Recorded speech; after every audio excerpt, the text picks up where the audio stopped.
scientist. Yeah, I am a scientist.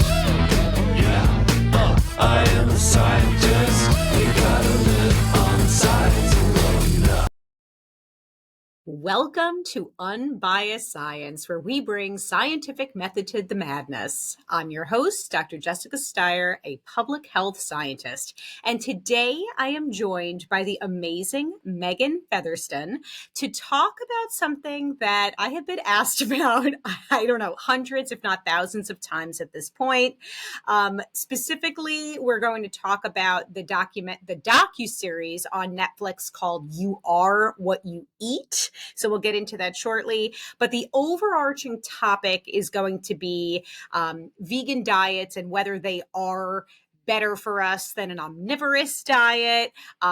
We've talked separately about the carnivore diet and have talked about the harms of eating an exclusively carnivorous diet. So if you want information on that, you can go check that out.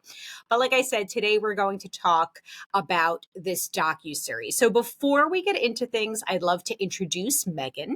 So Meghann Featherstun is a sports dietitian, wellness coach, runner, wife, mom of 2 kiddos, and a full-blown nutrition geek and running freak. Those are her words. Her passion is helping people find their own personal balance of nutrition and fitness in their busy lives. And for the last 15 years, she's been working with people to help them find their happy place with nutrition, exercise, body composition, and life.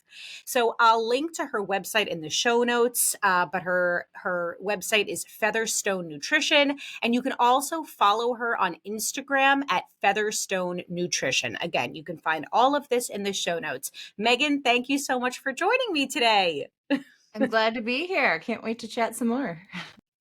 So I have to share, Meghann, that we had to reschedule the last time that we had planned to record. There were things that cropped up for both of us, but Meghann was just casually running a marathon in Tokyo. I think you said you flew 15 hours to go run.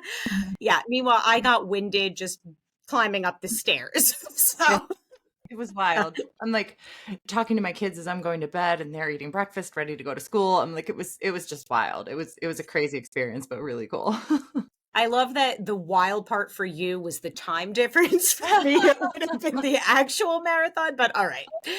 All right. So let me just set the stage here a little bit. For folks who are not familiar, You Are What You Eat is a docuseries on Netflix that explores the link between diet and health. So the premise centers around a twin experiment, and we're going to actually dive into the study that this is based on momentarily. But the show centers around a scientific experiment involving pairs of identical twins. One twin adopts a vegan diet while the other adopts an omnivorous diet. So the goal is to analyze how these different dietary changes impact various health markers over 8 weeks. So a very key theme that's pervasive throughout the docuseries is that it advocates for plant-based diets and highlights potential health benefits, which we will get into, which they cite are reduced cholesterol and improved gut health. This series also criticizes the rise of ultra-processed foods and factory farming. We've talked about processed foods previously on the podcast, and I have some content planned on some new studies that have come out. So let's table that for the time being. So Meghann, maybe we can kick things off with a discussion of the Stanford Twin Study, since that was sort of the impetus behind the docuseries. How does that sound? It sounds great. All right. So this was an 8-week study. It was published at the end of 2023. Of course, I'll link to it in our show notes. It used 22 pairs of twins to determine the cardiometabolic effects of a vegan diet versus an omnivore diet. So over the course of 8 weeks, investigators monitored indicators of cardiovascular health, metabolic status, and gut microbiome via poop and blood samples. So I I found this great quote while I was preparing for this. Abby Langer, who's another amazing dietitian, she did a deep dive on this docuseries, and we'll link to it. But I just want to read this review that she posted. So she said, dietitians everywhere release a collective sigh every time Netflix releases a nutrition documentary, and with good reason. Historically, these docs are full of bias, bad data, and sensationalism, none of which actually helps anyone take charge of their health. Like I always say, misinformation doesn't empower anyone, just the opposite, actually. So, Meghann, does that ring true for you? Oh, it sure does. And I followed Abby for a very long time on social media, and I think she never minces words. She cuts to the chase and, really says it how it is. And, it is very true. I think we have to remember, who is sponsoring these docuseries, what's the mission of these docuseries, and what works in our own life. And, we'll dive into all of those different pieces, but we need to remember that there is always some sort of like fear tactic involved with a lot of these docuseries on Netflix. And it all goes back to, who is trying to get a specific message out there. And there's a lot of fear around eating, and we never want to bring fear into our nutrition. So it's a whole thing that we need to kind of investigate. Yeah, no, I totally agree. I feel like we've become this culture of, I don't know, that centers around fear mongering, especially when it comes to the foods that we're eating. And unfortunately, I think that's leading to a lot of food anxiety and disordered eating for many people. So definitely worth discussing. Mhm. So just high level, again, this twin study published in JAMA, it's an article about the cardiometabolic effects of vegan diets as compared to omnivorous diets in identical twins. Now, a strength of this study and why it's gotten a lot of attention is because it was conducted in twins. And in doing so, it eliminates genetic factors as a confounding variable, right? So that's why I think a lot of eyes are on this particular study. So again, this was a clinical trial with 42 participants. Researchers followed the participants for 8 weeks. And I'm just going to skip to the punchline, which is that they did find that the vegan diet, that those on the vegan diet saw modest improvements in weight loss, LDL-C, and something called TMAO levels, which was new to me. And I don't know, Meghann, if you want to explain what that is. But there were no significant differences in HDL, blood pressure, or other cardiovascular health outcomes. And Meghann, as you alluded to, there were some other limitations that we absolutely have to mention when discussing this study. So when I Googled it, TMAO, it stands for okay, do you know how to pronounce trimethylamine? Trimethylalamine. Okay, thank you. N-oxide, Yeah. right? Yeah. What is this? So, you summarized it great, that it's a compound produced in our gut after microbes digest certain nutrients. So it's something that we're looking at to try to figure out if we're having different elevated levels of this, which could potentially lead to some sort of, decrease in cardiac health in the long run. So it's something we would never have drawn if we go to the doctor, right? We know that if we go to the doctor, we're going to have our total cholesterol. We're going to have our LDL, which is quote unquote bad cholesterol. We're going to have our HDL, which is our protective or our healthy or good cholesterol. So this TMAO, like, while it's interesting to me, at the same time, it's more of a research level than something that any of us would ever have drawn going to the doctor. Mm-hmm. Interesting. So can you walk through some of, the study design in terms of, well, and also the findings, in terms of some of the cognitive outcomes? And I think the punchline there is that they didn't actually detect any changes because it was such a short study period, but also maybe any changes detected in microbiome, some of the blood work that was done. Can you take us through this a little bit? Yeah. So, taking a little bit of a step back, I'd heard from a lot of folks that they were very interested on my take on watching this docuseries. So I actually watched the docuseries before I pulled up the JAMA article to read it. So I kind of had my conclusions after listening to the actual Netflix series, and then went ahead and dove into the research article. And I was shocked to find that half of the things that they were pushing as big variables and big wins on the Netflix series were not even reported in the actual scientific study, which tells us that it was not statistically significant, that this was not actually something that they found as a variable that we could publish in a very reputable scientific journal such as JAMA. So it was just kind of sensationalized on Netflix. So, I thought that was a very interesting piece. So back to, what we said at the beginning, that we were drawing lab work on cardiac health, but then also our gut microbiome. There was a big push on our gut microbiome and going vegan, and that didn't make the cut for the final research study. So, was that actually something that we were able to prove was beneficial over these 8 weeks, or was it not? So it was interesting to kind of see some of the differences between what was discussed at blank. There was also a lot of discussion on sexual function and arousal in the Netflix documentary. And again, that was not published in JAMA whatsoever. So there's clearly an entertainment value in a lot of the stuff that they're publishing on Netflix, which, we wouldn't expect someone who's watching a Netflix documentary to also pull the journal article and read, like, how reputable is all of these things. So that's, why we're here today, to talk a little bit more about that. Right. Right. And that's such an important point, because there were a few things right off the bat when I started watching the series that struck me as, this does not pass the smell test. So off the bat, and I don't know if I'm mispronouncing his name, but Dr. Michael Grieger, he's a doctor, I believe he's a GP, and he's a known promoter of the vegan diet. He's on the screen, saying things that just frankly are not evidence-based. And just side note, he was also in some other Netflix documentaries whose overarching message was also promoting a plant-based diet, and basically deterring people from eating animal products. And these were The Game Changers and What the Health. So he says things like too much dairy increases the risk for Parkinson's disease, as well as prostate cancer. I have not seen any credible human data that actually confirms any sort of causal association between those things. He also says that the number one cause of death in the U.S. is the American diet, which is really kind of extrapolating from the fact that the number one cause of death in the U.S. is heart disease, and where diet is certainly a contributing factor, it is not the sole factor. So I am with you. There are a lot of things that raise some red flags for me.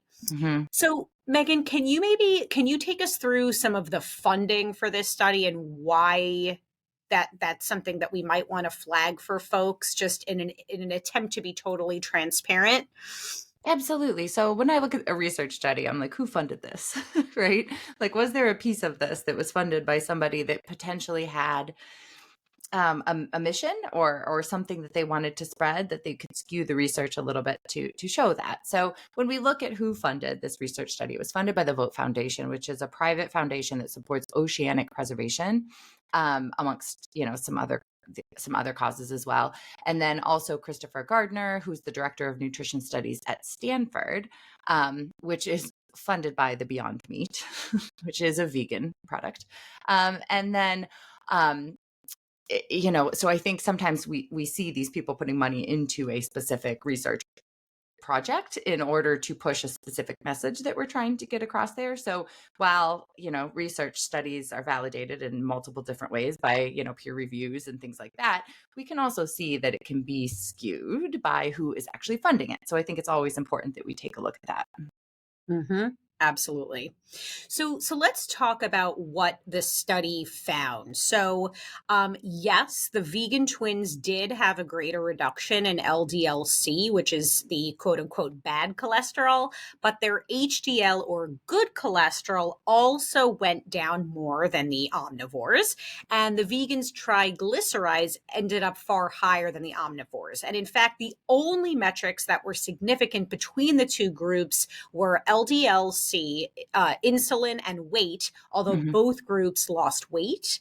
And it also worth noting that the vegan twins lost more muscle mass than the omnivorous twins, which seems concerning. Mhm. Can you comment on some of these outcomes? Absolutely. And this was what was the most fascinating to me. So I think we can break this down into the heart health or the LDL piece and then the weight piece. So we can kind of talk about that separately. But so when we're looking at overall cardiac risk and cardiac health, one of the big things that we're checked for on our yearly basis when we go to our preventative exam is cholesterol and LDL. So we know when our LDL cholesterol is high that it increases our risk of coronary events. So we want to try to keep that under 100. We also know from significant years of research that the more plants we eat and the less saturated fat we eat, the better our LDL.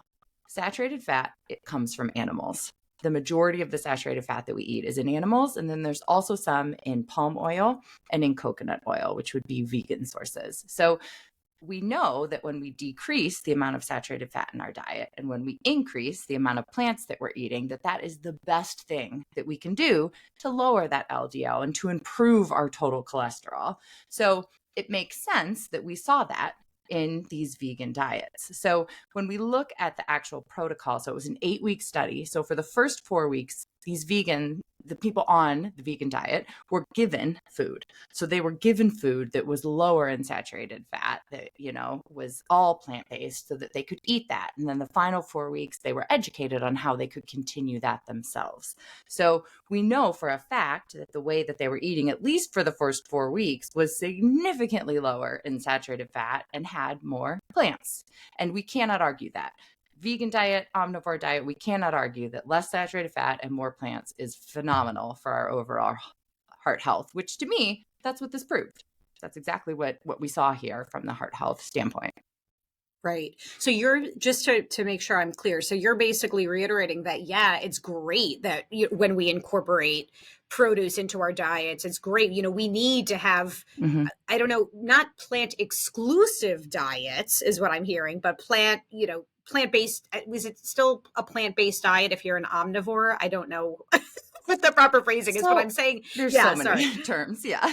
We could yeah. be more plant-based, but still eat dairy, still eat fish, still eat certain meats, but that we prioritize plants. There's so many different terms for it. I think it's just finding what works for us. But yeah. So just taking a step back for 1 second, we're going to get back into the documentary and the study in a moment. But if I'm a client of yours, let's say, and I tell you I'm considering going strictly vegan, what would you say to me? I would ask why. What's our reasoning? Why are we interested in doing this? So I work with plenty of clients that are vegan for ethical reasons. That makes sense, right? If we truly believe that, harming animals is against, everything in our being, then let's not do it. You know what I mean? But why do we want to do this? Do we want to go vegan because we think that that's the healthiest option for our body? That's where I'm going to be like, are we sure? So as you mentioned, I'm a runner. I work with a lot of very, very, very active humans. So I'm like, where are we going to get our protein? Are you willing to eat tofu, tempeh, beans, lentils, a cup and a half of lentils at a meal? And they're like, wait, what? What do I have to do to get my protein? And there are some people who, for ethical reasons, are like, yes, of course I will eat that, right? So that's a different conversation to me than someone who's literally just trying to live a healthier lifestyle and thinks that by going vegan, that's going to get them healthier. That's where I kind of want to have that conversation. I love the way that you approach that. And you touched on something that got me thinking. There are seeds of truth in the docuseries, right? They do talk about things. They raise concerns about like animal welfare, which you mentioned here. And as an animal lover, those things are very important to me. And I know a lot of people will call me a hypocrite. How could you be an animal lover if you're consuming meat? Of course, I do take steps to make sure that the meat that I'm getting is, locally sourced and as humanely treated as possible and all that good stuff. But of course, that's imperfect. And I do understand, when folks raise that as a concern. They also talked about food deserts in the docuseries, and I thought we should talk about that. Food deserts are absolutely a real thing. There are folks who do have limited access to fresh foods, fresh produce, whole foods, and that is problematic, right? Food deserts do exist. We know that they tend to be in areas of lower socioeconomic status, and certain communities within the U.S. So can we just take a moment to talk about processed foods. And again, like I said, we've covered this in detail. I think this would need a lot coming from you, given your expertise. Would you say that it is okay every now and then to have processed foods, and yes, even ultra processed foods? What do you think about that? I do. I think there's a place for all of them. I mean, I will never go for a run without eating graham crackers beforehand, and that's probably considered an ultra processed food, right? There's a place for all of them. And I think you bring up a really good point that in order to execute a vegan diet in a very, very healthy, balanced way, it's a privilege to have the money and the resources to be able to execute it that way. So, Mhm. one of my biggest things is, to your point, with these food deserts, we need to be getting adequate nutrition. We need to eat a vegetable. We need to try to not snack on chips and maybe know what an apple, eat an apple for that snack. That's a win in a lot of situations in our country. So I think to take these stances of like, no ultra processed foods, only plant-based, like that has to be a privilege for us to have access to those items, to be and the cost that comes along with some of those things, right? Some plant-based foods like lentils are incredibly economical, but when we're looking at some of the products they were pushing in this docuseries, it was very expensive vegan cheese, so I Right. think like we need to understand that. Yeah. Well, and it's also so extreme. And I Mhm. have said this, I mean, till I'm blue in the face. I'm very opposed to very all or none black and white statements. Life is Mhm. about the gray, and we have to be realistic. I mean, even this morning, running out the door as I'm getting my kids to school, you better believe I grabbed a granola bar, right? Mhm. Because that's what was. That's all I could have in Right. that moment. So I get very I don't know, up in arms when I hear this like guilting or shaming Mhm. about, the things that we're eating. So Right. as you said, Meghann, it's, yeah, it's all about balance and look at the totality of our diet.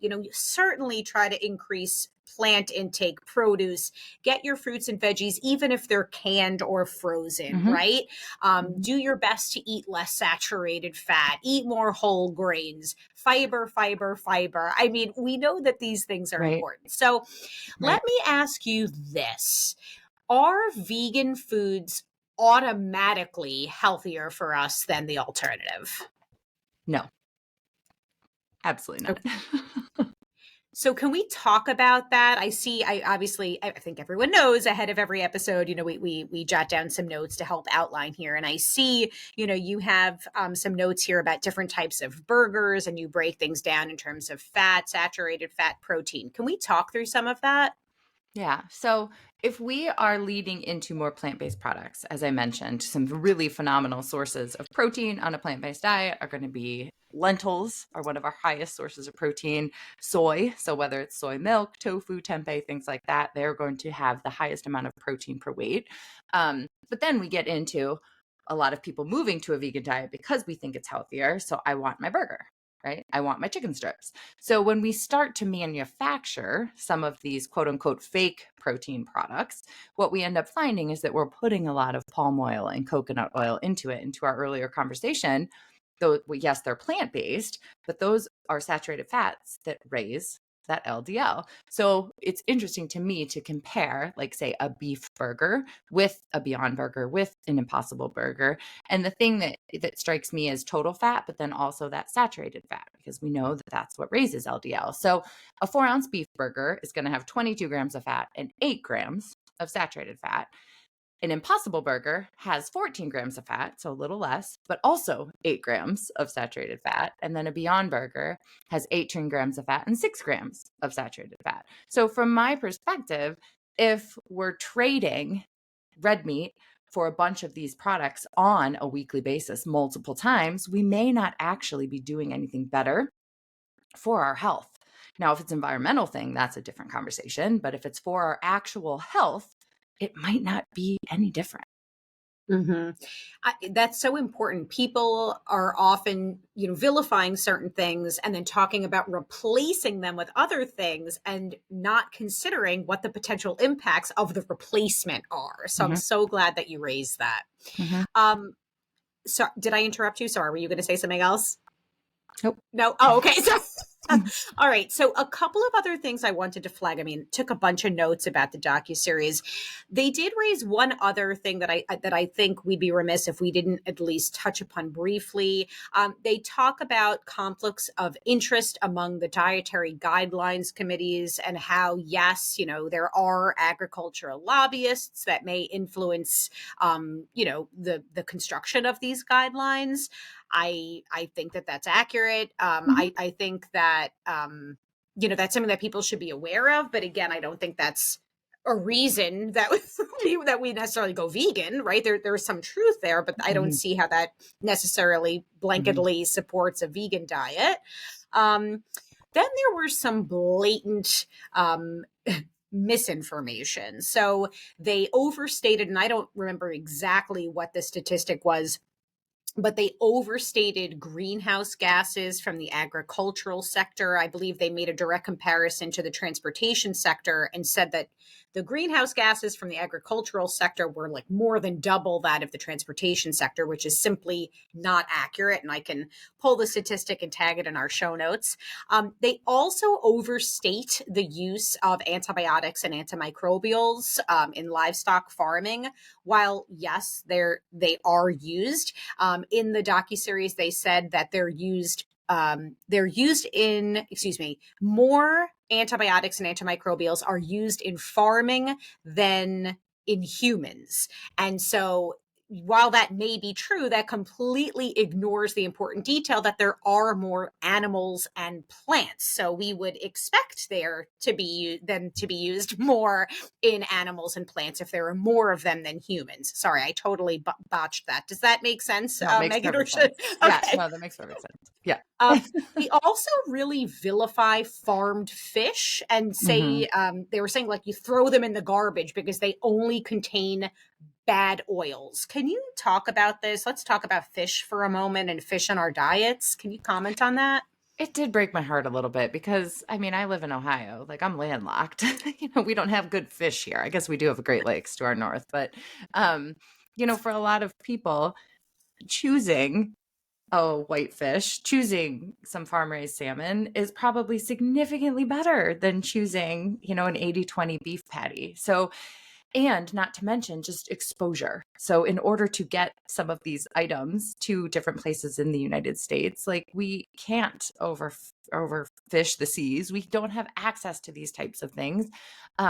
So it breaks my heart a little bit to see that being vilified the way that it is.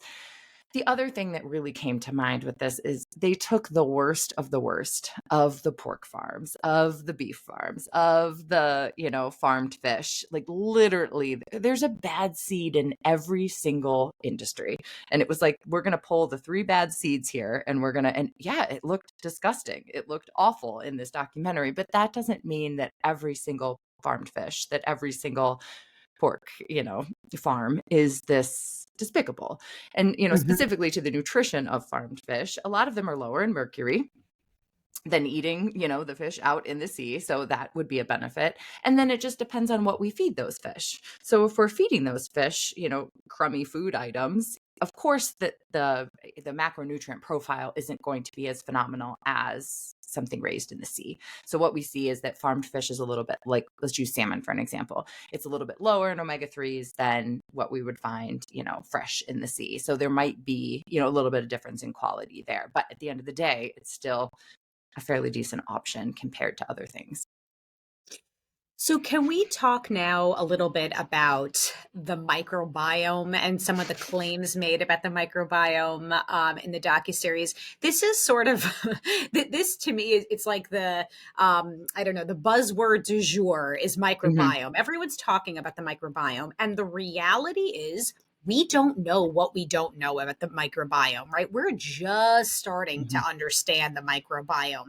And look, I have my little seltzer here. I'm going to take a sip. I'm going to alter my microbiome. Some of the changes to the microbiome are completely temporary and fleeting and insignificant to our health, but people will claim, oh, this changes your microbiome in an attempt to scare us. So do you happen to recall some of the claims made around the microbiome? I think that can you Well, the biggest thing for me was there was a lot of talk about the microbiome in the docuseries, and there was nothing in the actual study, because that's what I went for. I was like, I wanted to see body composition changes, like muscle and fat mass, not just weight change. And I wanted to see microbiome changes. And we saw neither in the actual study.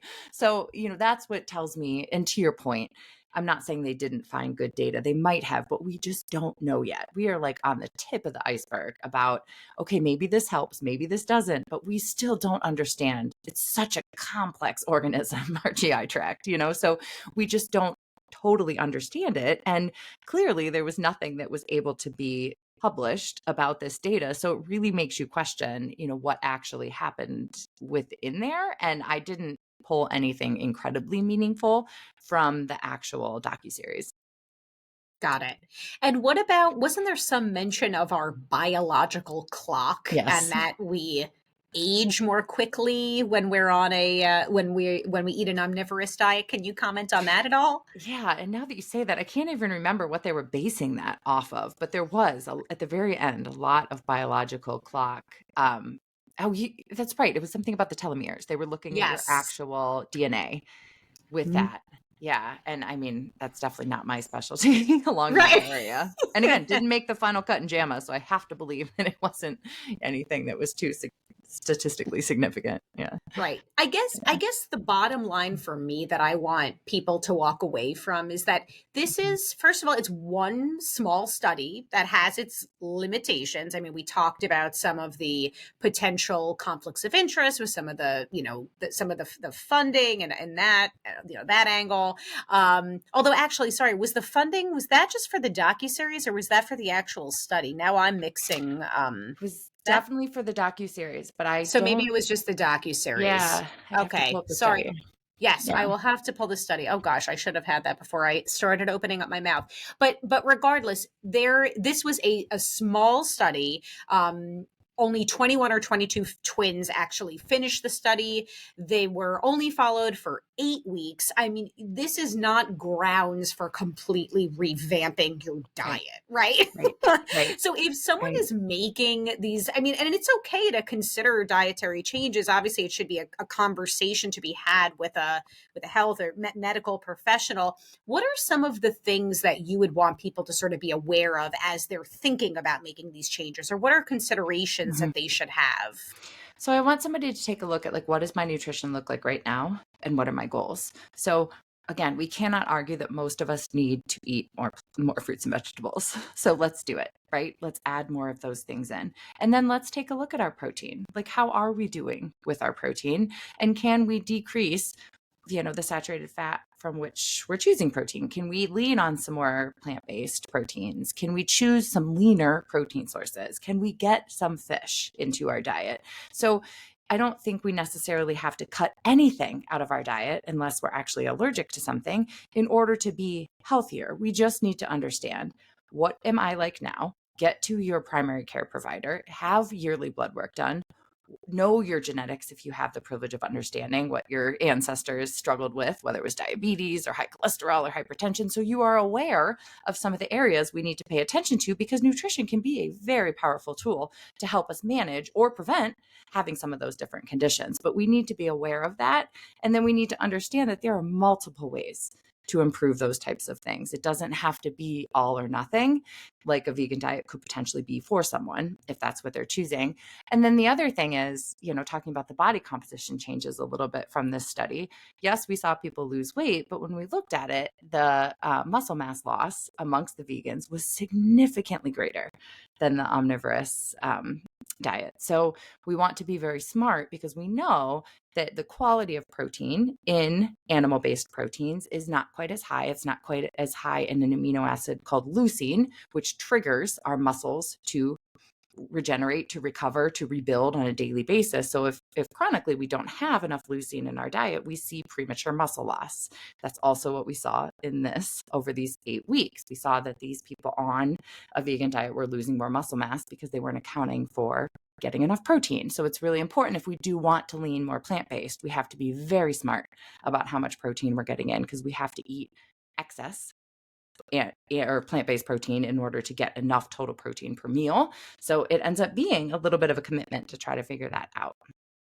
So, are there any people for whom you would recommend a vegan diet or not necessarily?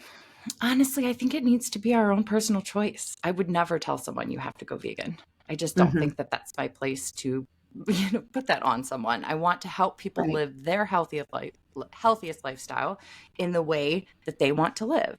If we tell someone how to eat, what not to eat, that lasts for a week or two. It doesn't last forever. So we need to work within the constraints of someone's own choices and availability and socioeconomic status to figure out, what does that look like? Like Hmm.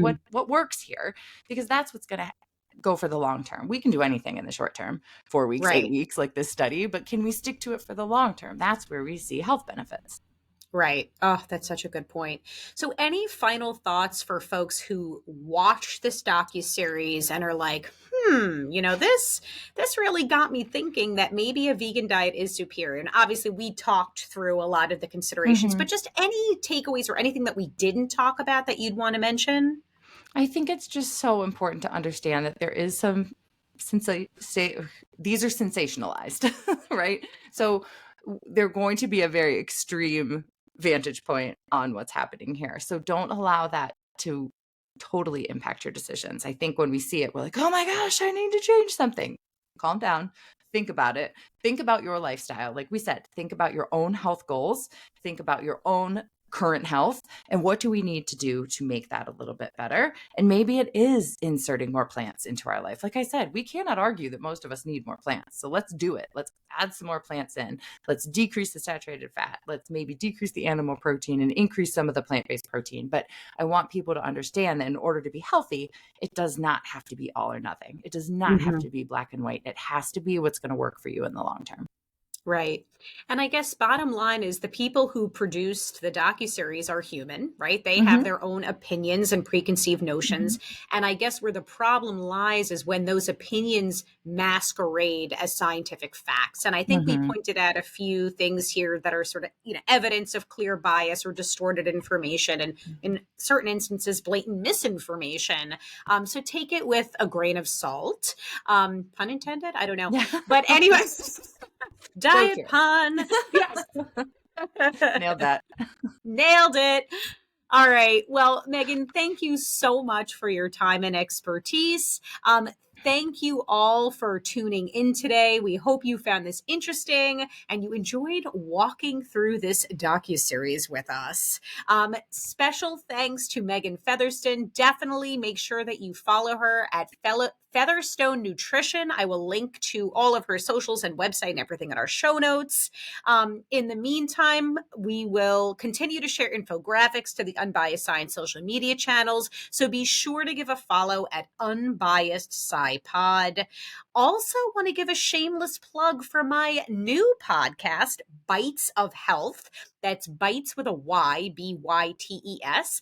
This is a 5-minute podcast that airs daily. I co-host it with two amazing and hilarious pediatricians. We bring on lots of guest pediatricians to discuss and answer commonly asked pediatric questions, like I said, in 5 minutes or less. So go check out Bites of Health, and you can follow along at Bites of Health Pod. Again, that's Bites with a Y. As always, it's super helpful if you consider leaving us a review on Apple or wherever you're tuning in. If you're watching this on YouTube, hello, please be sure to subscribe to the Unbiased Science channel. Remember, there's also a Substack newsletter. It's free to subscribe, but if you're willing and able, paid subscriptions are much appreciated. Sincere thanks for tuning in and following along as we share no nonsense, just science.